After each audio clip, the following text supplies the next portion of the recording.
It's Faye. Welcome to Project Woman TV. I'm joined by the lovely Abby. Stop. Wait. Are we like? Sorry. Are we in? Yes. Ignore me. Oh my God. Something just went crackers with my computer. My lovely co-presenter is having a moment, so we'll just rewind slightly. Hi everyone. My name's Faye. It's Friday. It's 12:30, and I was going to say it's Crackerjack, but I won't. It's Friday. It's 12:30, and welcome to Project Woman TV.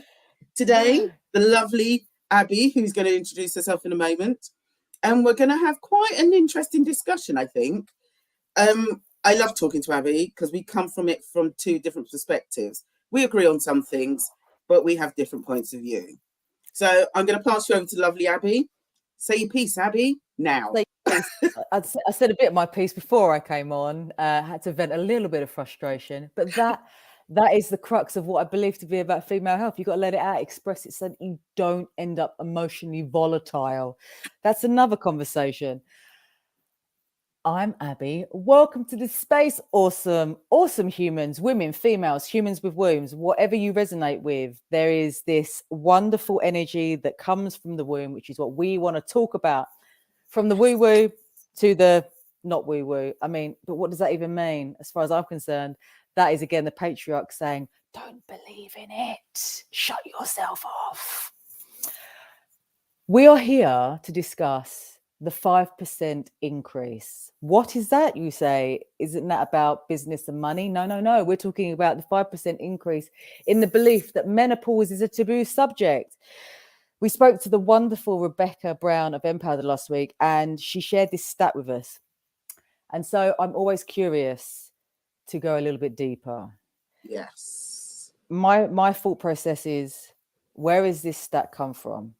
And who is this affecting? I mean, that sounds like a stupid question because obviously menopausal women, but it's not just them. It's not just them.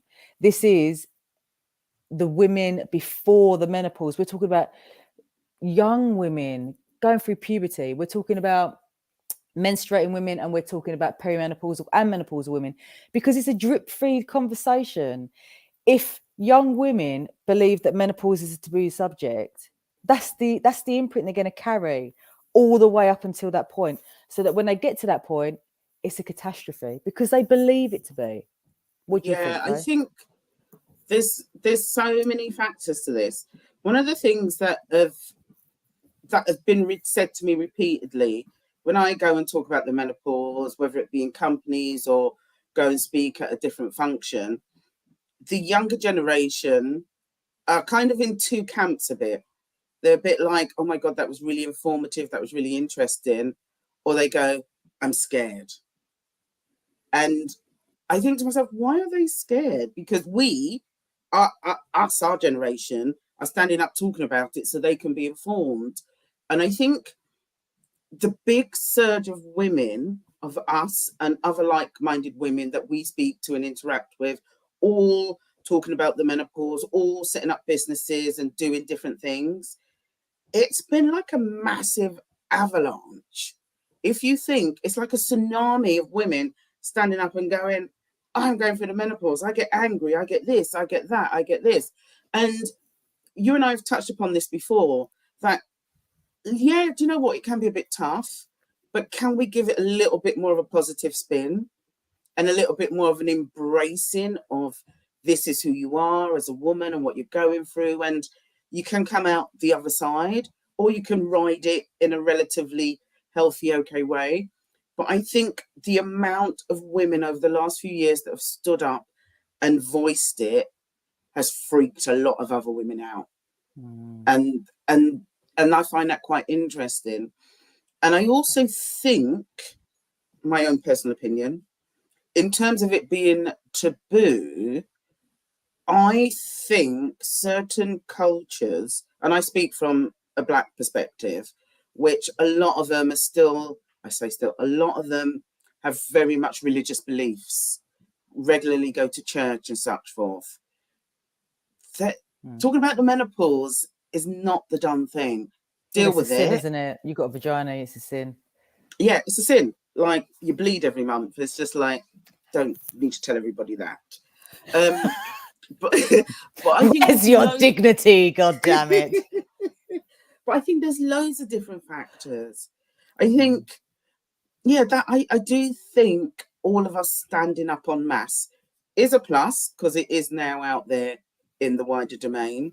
But I think depending on where you live and who you interact with, if you're in a tiny little village and it's very PC and very, I'm going to just say, maybe dare I say it, right wingish a bit, that they're not really going to discuss those things. No, not over a cocktail or a mocktail. No, they're not over a cocktail. It's just not done.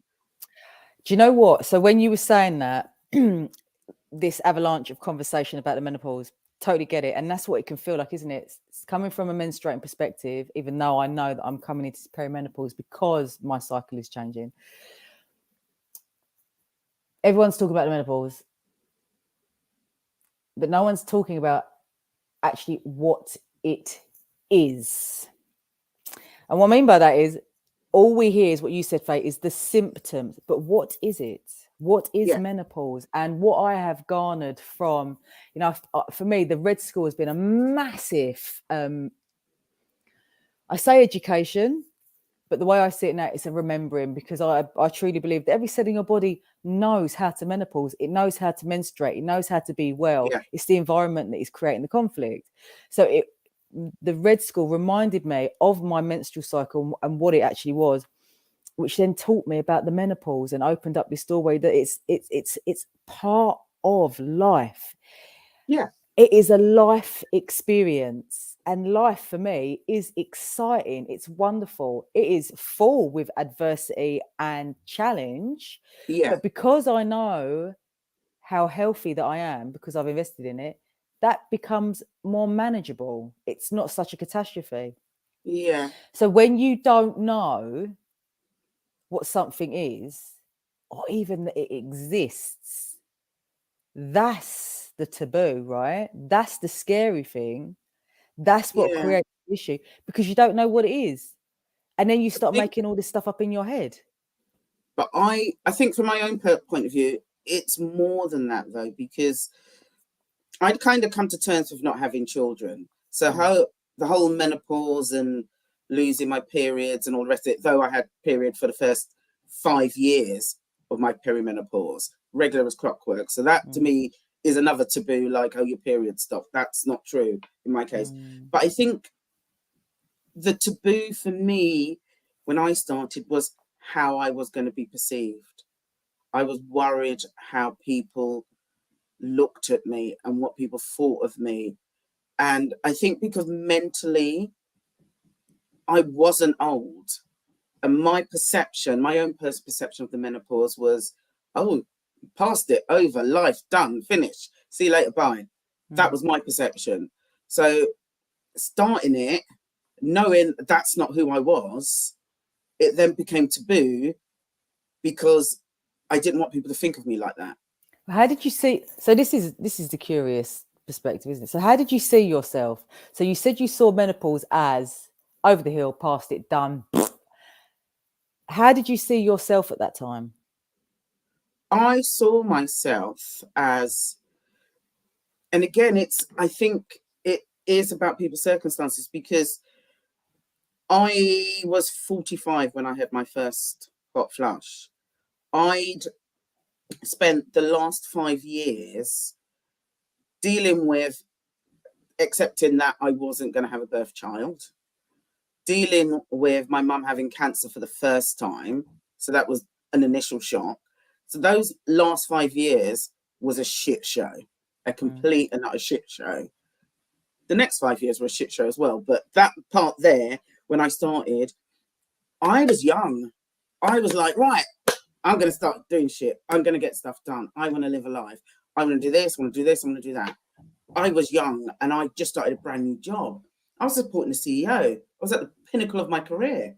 Do you know what I mean? So I was the complete opposite of what I thought the menopause was in my head. I was the complete opposite. I could still go out. I could still drink. I could still stay out late. I was still buying loads of clothing. I was essentially kind of just living my best dream life. And then this menopause thing hits, and I'm like, oh, that person's that's not me, but I can't voice. Yeah, but look at that, Matt. Look at that, right? So when we look at that, yeah, that's that. I never forget when I was interviewing Claire Snowden-Darling, who works also menopause, and she said at perimenopause you get this like call to action. And we was chatting, and I was like, oh my God, that was the Devon thing. That was the need to move to Devon, need to get out of London. And it was so strong that I actually said to my husband, if you don't want to come, let's just get divorced and get this sorted. That's how clinical it was. I knew I had to go. And I was like, oh, that was it. There was a build up before that, but that was it. But look, like, my body's like, right, let's get into this one. You was living your best life, and you was going through, you was going into peri, you was in that moment, you was in peri. Yeah. Someone else's belief of what menopause should be clouded your experience and changed it because you thought that you was old and over it and blah, blah, blah. But actually, this rush of energy was coming in and you was having the best time ever. Yeah. Let's look at that. But there's the taboo. That's the taboo, because the knowledge, and I think it's good that we have got this avalanche of women talking about it, because this avalanche of women are looking good. Davina McCall does look good. Lisa Snowden does look good. I look good as far as I'm concerned. So we do have these women looking good and changing this, because it was the stereotype that was in my head, ultimately. I had a stereotypical view. And interestingly, I knew zero about the menopause. But my view was that, and yet it was informed from what, though? What informed that decision for me? Just decades and decades of that's what was whispered, like, menopause, she's over the hill. And I latched onto that and picked up on that and decided that's what it was. But look at where the health has come from as well. Don't forget, you know, we go back to Hippocrates, and he believed that when women reached menopause, their womb traveled around their body and suffocated them because they wasn't getting enough sex. I mean, you know, we have been classed as hysterical for such a long time. Yeah. So that when these feelings arise, the fear, the ingrained fear from what's happened in the past, and whether you believe in the ancestral impacts, it's real. I tell you, my wonderful humans, we don't speak out because we're afraid of being deemed hysterical. So look at how that impacts us. If we speak out, it changes everything. And this is what we're seeing now. But are the words we're using supporting this change of mindset? You know, like I said, it's great to be. I think most of us know now about the symptoms. I know a lot of people don't, but we're aware that there's symptoms. But what about if we get underneath that and talk about why we're going through it and what the benefits are? Because really and truthfully, you know, do you want to be having children when you're 80? I mean, that terrifies me more than menopause. I mean, hand on heart, I don't know. Because I that's an interesting question, because I thought about this just from the perspective of not having children and always wanted them. I thought, what if I had a child now? Like, I suddenly got pregnant. I mean, it would be a miracle, but miracles happen, and it could happen. There's women in their 60s, 65 having kids. I'm not going to do that. I'm not going to actively pursue having a child. But what happens if I suddenly am given a child at this late stage in my life? How do I? Oh, where you gone, Abby? Abby's left us for a second, so I'm currently technical hitch. And I think, is she coming back? She might be coming back. Bear with us a second. And she's back. Abby, do not leave me to man the show on my own, okay? We agreed this was a to my conversation. It's a double act. It's a double act. Don't worry. I've got you back, love. I'm here. I'm here. I'm here for you. I'm here for you.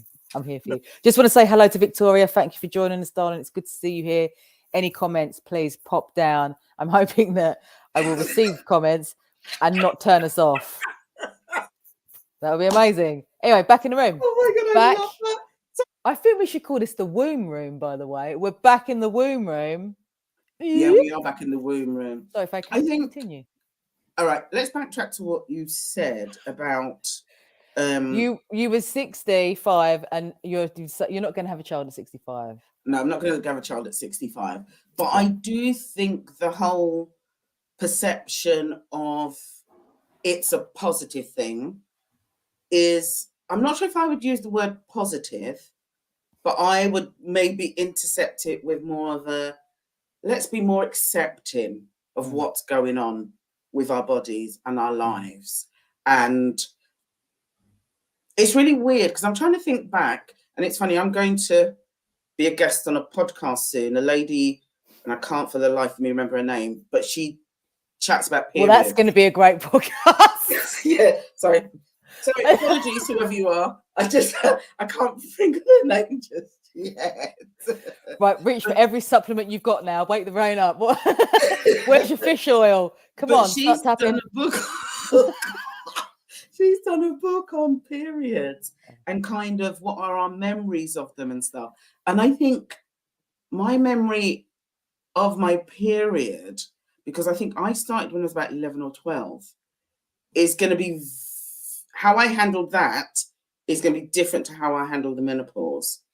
Because one, I was young and naive, like, what the hell's going on here? What things do I have to use? What is that blood coming out of me? All that kind of stuff. And like, roll on all my life's experiences, broken hearts, and just all that kind of shit that's gone on. And then I've got to that stage in my life and I'm like, I knew who I was. I was fine and living my best life. But other women might reach that stage and just go, who am I? Like, what am I doing? And now you've hit me with the menopause. And depending on their symptoms, they could be bad, okay, or just like horrific. So I think it depends on individually where women are. But going back to what you said in trying to make it positive, it's knowledge and information and kind of impressing that it's not over. Yeah. It's a new phase. It's a phase of your life.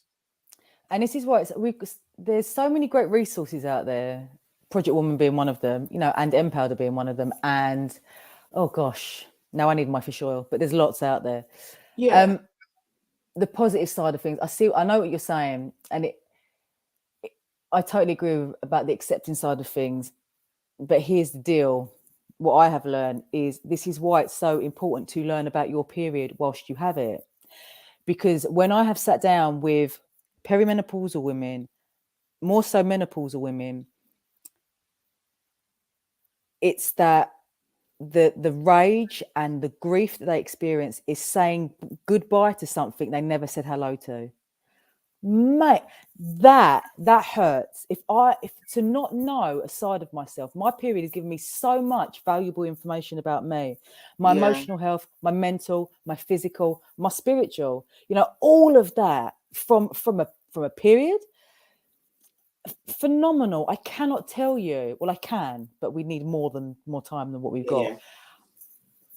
Game changer. Don't regret missing out on understanding and creating a valuable relationship with yourself, because that's where the taboo comes from. You arrive at this phase of life totally unprepared. A big chapter missing. Get that? Oh my goodness. You're, the foundation from which you walk from, the direction that you go will be, I believe, a totally different experience. But I come back again, it's not that it's not going to be full of challenge, because not everyone wants to hold on to that vibrant young element of their life. But I mean, my inspirations, I'll never forget, there was a yogi called Vanda Scaravalli, and at 99, the woman's still doing back bends and walking around like some ledge on legs. Do you know what I mean? And she was owning it, but she was doing it in a way that really supported her at that phase of life. And I'm like, yeah, own that. It's sweet. And that's why the period is so important, because you have to learn to rest within your bleed. Yeah. And You learn to rest. It's a valuable, important tool, but we don't believe we've got enough time for it. No. And I think it's interesting because you've really looked at it and studied it. And I'd say I haven't gone that in depth on it. The one thing I'm very in tune with my body. So one, I always registered my period and recognized what day it was coming, knew what was coming beforehand. I'd have sleepless nights, or I'd be like really angry.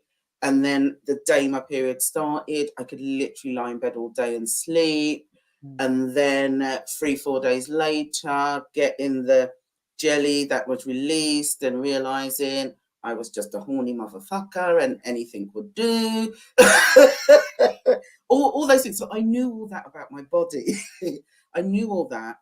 And I think also because I looked into it from a fertility perspective, kind of what happened with your period, what your body was doing and stuff. But I've never, and also interestingly, another thing, I always knew if I took a flight and it was a few days before my period and stuff, when I landed, my period would have started. And also the moon affected my periods also. So I knew that much, but I'd not looked into it as in depth and studied it as you have, and how it affects you and how you've lived your life and stuff like that. I've never done that. So that's quite interesting. Do you know what I found though? that I was innately, I was doing a lot of it anyway. But what you come back to is that women believe that they don't do enough. Yes. And that you do things so unconsciously within that rhythm. Yeah. But it's pulling out the feeling that it gives you, which is so important, because it's the recharge. That's the refueling part of it. You know, the slowing down aspect within, like, as I come up to my bleed, I was kind of doing it, but I realized I just needed a little bit more to refuel. Yeah, to add to it. So yeah, totally get that. So your go on, mate. Period journey, has it always been kind of okay? So like I said, I mean, I found my period at 34. I mean, and I started menstruating at 14. I mean, when you say you found it, what do you mean? Well, I thought a period was just a bleed. That was it. Yeah. You know, that was it. I was always kind of not shocked when it arrived. I was always very grateful when my period arrived, because I was such a late starter compared to all of my mates. Right. So that I was always so pleased, but it was always really painful. And what I didn't realize prior to doing the menstrual cycle tracking, it just sounds so clinical, menstrual cycle awareness, was how emotional I was at certain points with regards to PMS and how down I would get. And then obviously going into the physiology and the biochemical aspect of it, realizing that the blood clots that I was shedding weren't normal, you know. Right. But again, no one told me about what a great period, what constitutes a healthy period. Well, not clots the size of your fist for starters, but as a woman, you realize how little you know.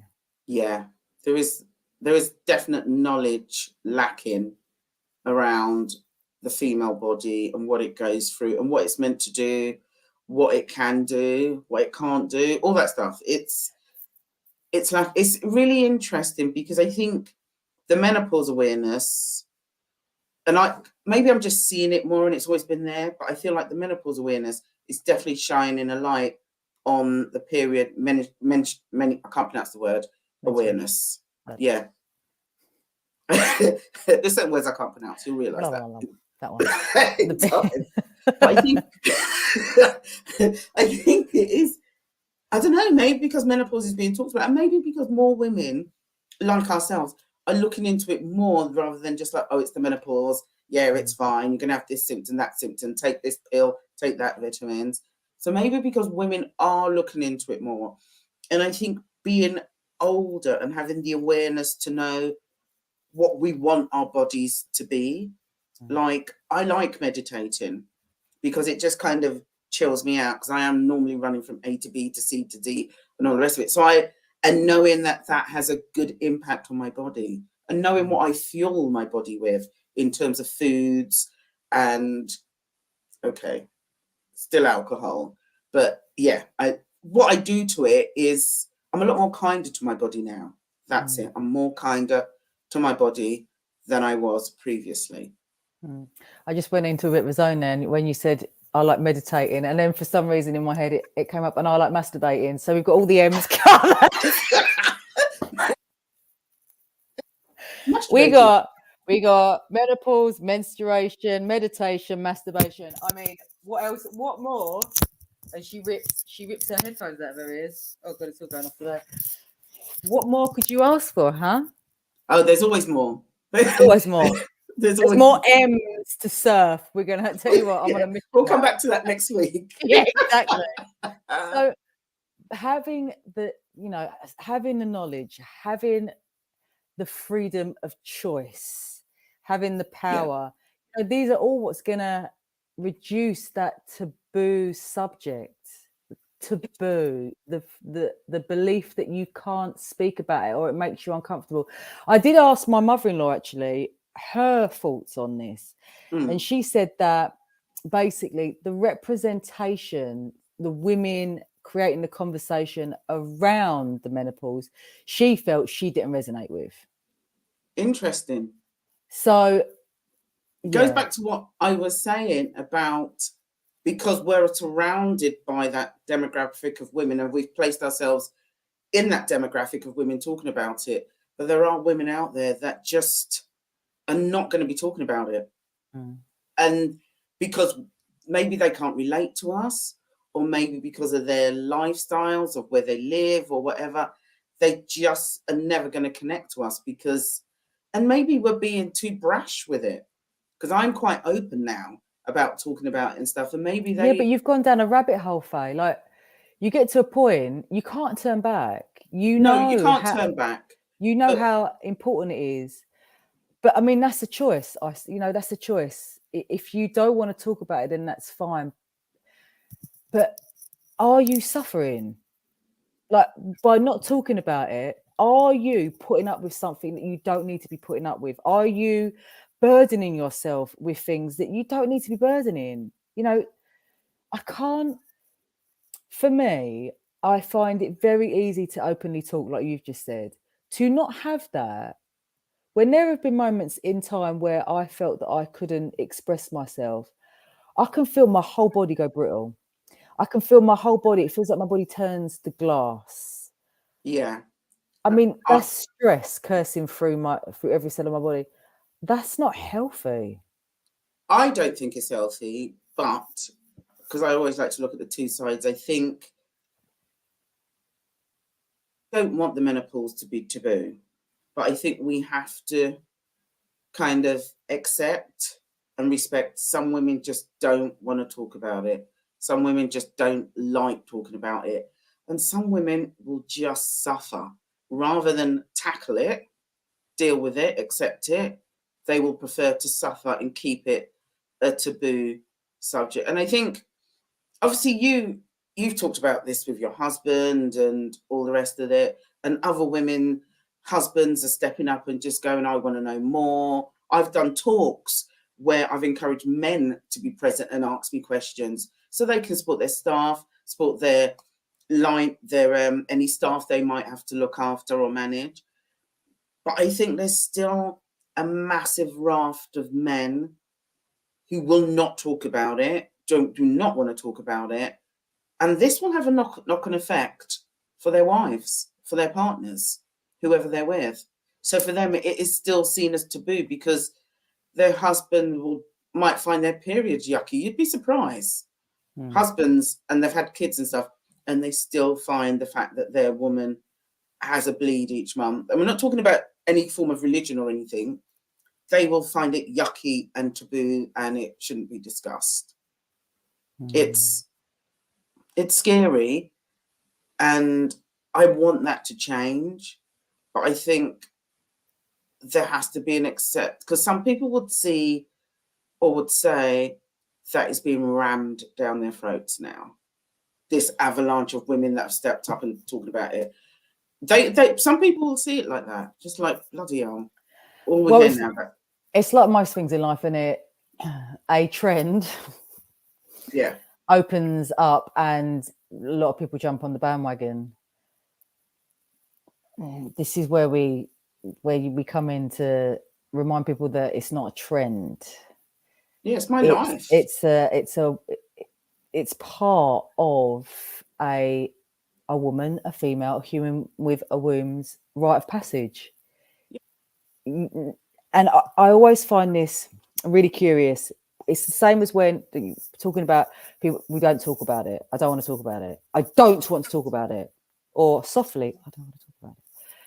It's the same as when people say they don't like dancing or they can't dance. Everything is a vibration. When a vibration comes to you, when you stop that vibration, you effectively stop life force running through your body. You are stopping life force from flowing through your body. So when that happens, that's basically death and stress. Does that make sense? That is deep. That is deep. That is deep. What I will say, where I am now, is because I've accepted a few things about me and myself. And more than anything, I've accepted who I am. It's so funny, and many people will look at me, and my friends and my family know this, but I do have insecurities, but prior to my menopause, I had very deep-rooted insecurities.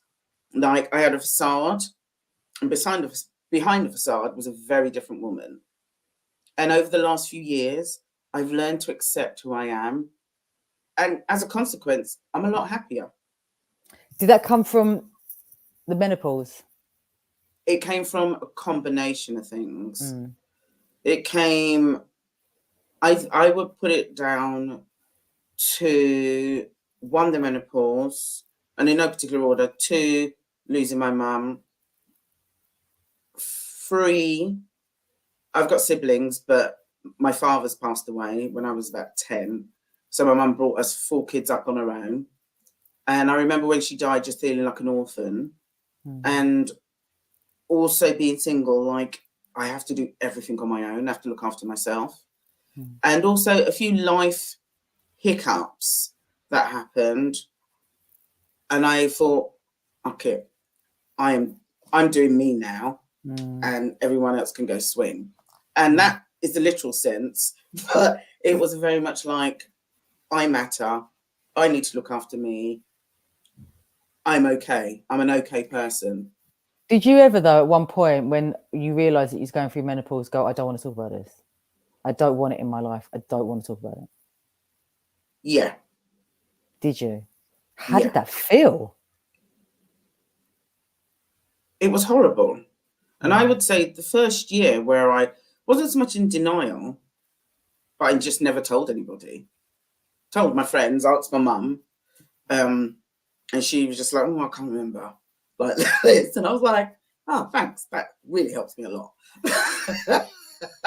So I think I was more, that first year to 2 years, I was in denial about anybody knowing. I didn't want them to know. I was like, no, cool, we don't talk about it. I would do everything to pretend I wasn't having a hot flush when in fact I had sweat pouring off of me. It was like, so we're not going to talk about how hot you are, Faith.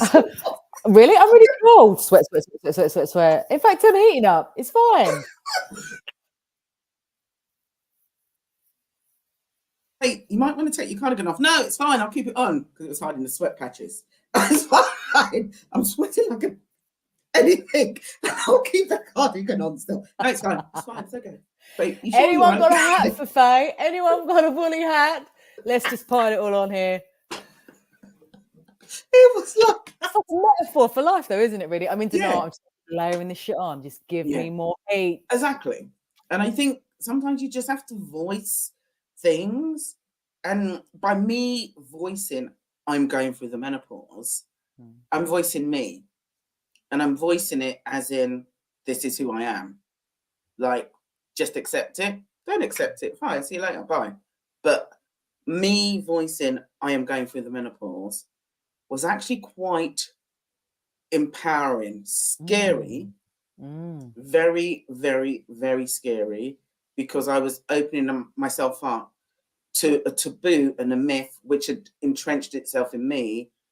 And I've opened it up and just gone, I'm going through the menopause and waiting to be judged, because that was my thought process. I'm old, I'm past it. That's it. No one's going to want to interact with me anymore. No one's going to want to have that conversation or have a laugh or go out with me and stuff, because I was past it.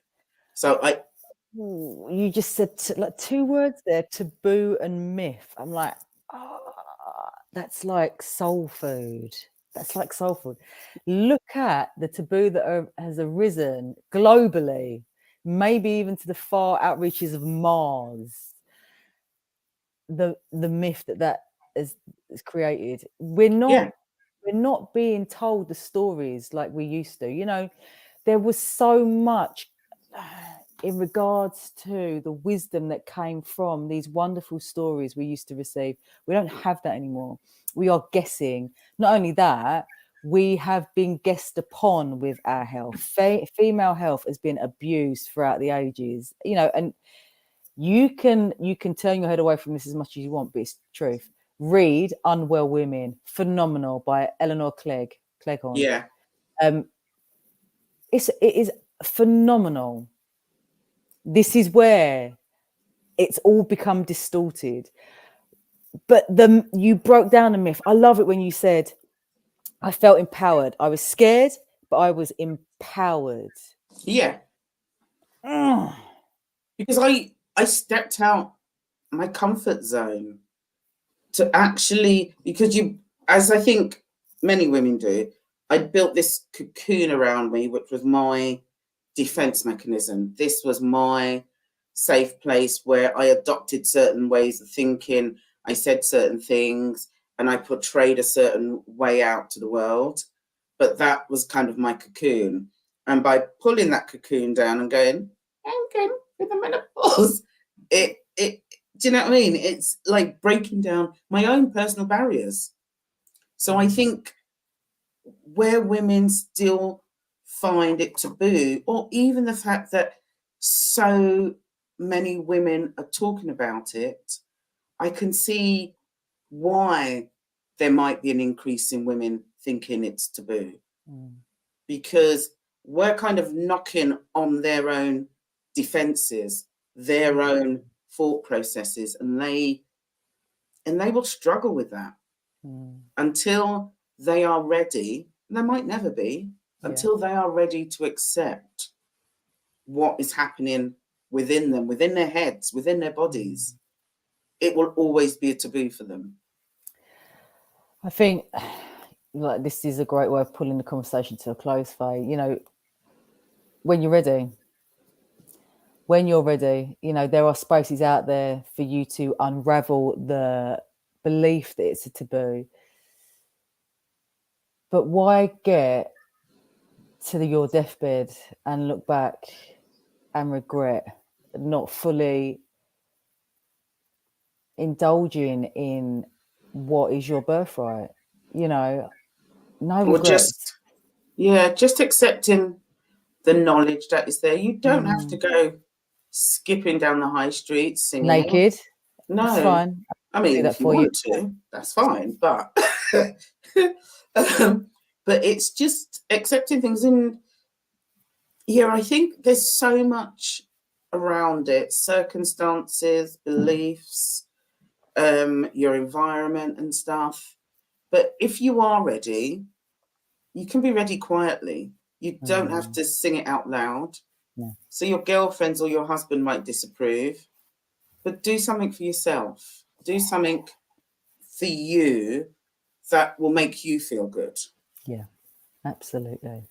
Yeah, nurture, look after, Yeah. treat yourself. Yeah, absolutely. Treat yourself.